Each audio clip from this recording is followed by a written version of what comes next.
clearly unable to be the champion at being the sworn enemy of lying pomposity, smugness, and groupthink that Tucker Carlson still is. I hope I can at least be mediocre at it.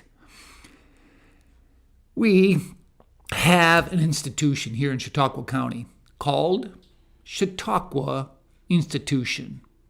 It's basically become a liberal enclave of elites who have money and can afford to spend the summer there, with, of course, the liberal denominations in Christendom present at that place.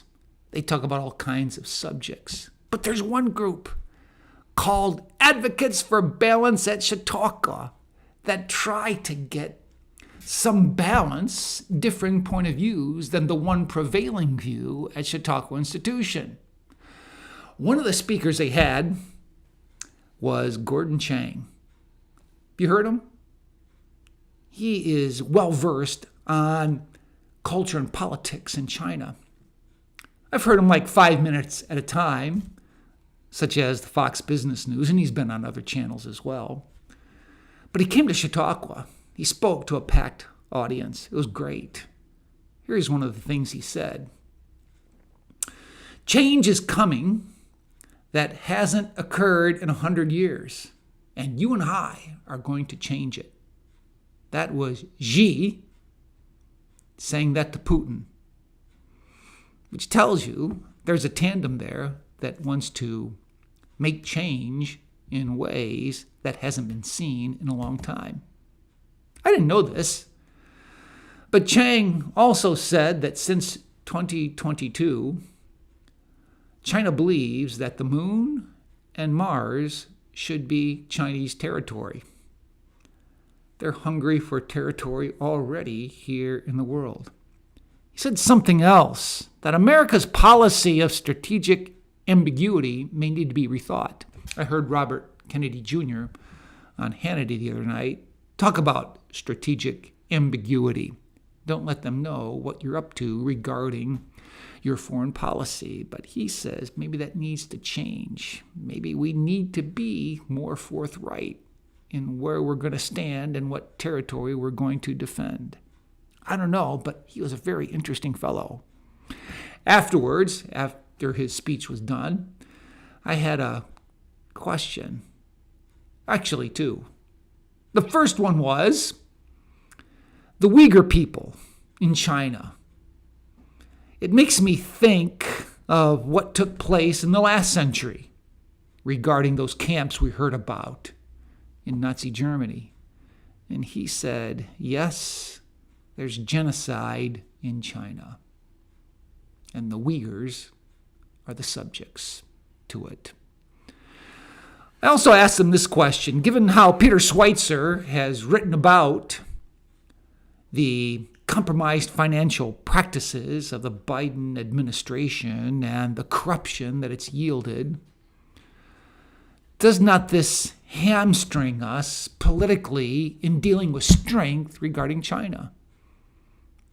He said, I don't want to answer that question. But he did. And basically, I think he came down to saying this. China believes that they've bought Biden off. China believes that they believe they've bought Biden off. We're compromised, aren't we? I mean, we hear all this matter about Hunter Biden, and it's connected to Joe Biden. But I feel like we are a compromised country with respect to foreign policy. And again, I hope I quoted Gordon Chang correctly there. By the way, there was another speaker there. His name was Mike Huckabee, and he spoke at the largest gathering place there at the institution. Indeed, they brought in a token conservative. But Mike Huckabee was excellent. He really shared well with the people there. He connected emotionally with them, as well as not disguising his conservative principles. I thought it was going to be a boring speech on infrastructure, but I won't get into that By the way, he did an excellent job in presenting it. But he talked about taxation. And when he talked about it, he says, we tax people, or we punish people by taxes by doing good. And we punish people with taxes for doing bad. In other words, bad decisions are rewarded with tax breaks. Good decisions are punished with more taxation. And when he said it, the audience was silent. But there was a guy who shouted, "Amen!" He went on to say that taxation should be fair, flat, and family-friendly. Again, there was silence. But somebody shouted out, "Amen!" Yeah, the guy who shouted that out was me. I really appreciated how Mike Huckabee stood up for his principles in a crowd that basically rejected them. I so appreciated how he took a stand for our Creator, God, because a question was asked about that at the end regarding faith. And he put it like this: when I play my bass guitar and it's out of tune, I do not expect the musical score to conform to my out-of-tune instrument.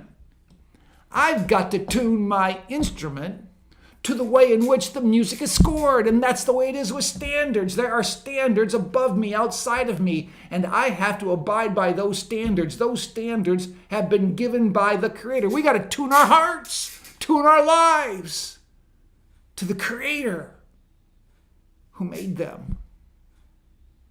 Very good response to a person who asked him that very thing, which tells me you can be true to your convictions in an audience that basically stands against them, while also obliging them well as individuals with humor to connect with them. Mike Huckabee, you did a fantastic job at Chautauqua Institution, as well as Gordon Chang. I commend the both of them. Well, unlike Tony Kornheiser, pardon the interruption, I cannot promise you that I'll do better the next time. And unlike Tony Kornheiser, who waves the American flag, I want to wave the flag of sackcloth. The flag of sackcloth for humility. Humble yourselves before God, and He will lift you up.